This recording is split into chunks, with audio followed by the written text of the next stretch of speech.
গতকালকে আমরা একজন লোককে অ্যারেস্ট করেছি, যার বাড়ি লিচু বাগান। তার কাছ থেকে আমরা স্কুটি এবং জিজ্ঞাসাবাদে আমরা একটা বাইকও তার পজিশন থেকে আমরা রিকভারি করি।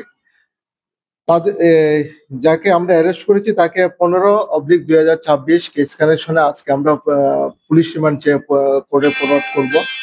এই ঘটনার সঙ্গে বাইক লিফটিং এর সঙ্গে আগরতলা সহ কুনাবন, বিশালগড় বিভিন্ন একটা গ্যাং আছে, যার মধ্যে আগেও আমরা এই কেস কানেকশনে আমরা 6 জনকে অ্যারেস্ট করতে সক্ষম হয়েছি এবং বর্তমানে তারা এখন জেলে আছে। আর কালকে যাকে আমরা অ্যারেস্ট করেছি তাকে আমরা জিজ্ঞাসাবাদ করে আর তার সঙ্গে কোন কোন গ্যাং আছে বাইক লিফটিং এর আমরা উদ্ধার করতে সক্ষম হব এবং এখন পর্যন্ত টোটাল তাকে নিয়ে 6 জনকে আমরা এই কেস কানেকশনে অ্যারেস্ট করেছি।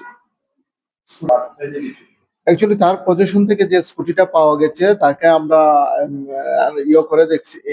দেখলাম নাম্বার স্ক্রিন রিপোর্ট এনে দেখেছি যে স্কুটিটি যার নামে আছে তার বাড়ি হলো এয়ারপোর্টে একটা অ্যাড্রেসে, কিন্তু কালকে আমরা তাকে মানে আইডেন্টিফিকেশন করতে পারিনি। কিন্তু তাকে জিজ্ঞাসাবাদে সে বলল যে স্কুটিটি তার মামার, কিন্তু নাম অনুযায়ী এবং তার নাম অনুযায়ী যাকে অ্যারেস্ট করেছি তার নাম অনুযায়ী এবং স্কুটির মালিকের নাম অনুযায়ী এই ধরনের কোনো তার কথার মধ্যে যুক্তিগত আমরা পাইনি। আমাদের এখানে কোনো মিসিং ডায়েরি করা হয়নি, কিন্তু আমরা এখন তদন্ত করে দেখছি অন্য কোনো থানাতে করা হয়েছে কিনা।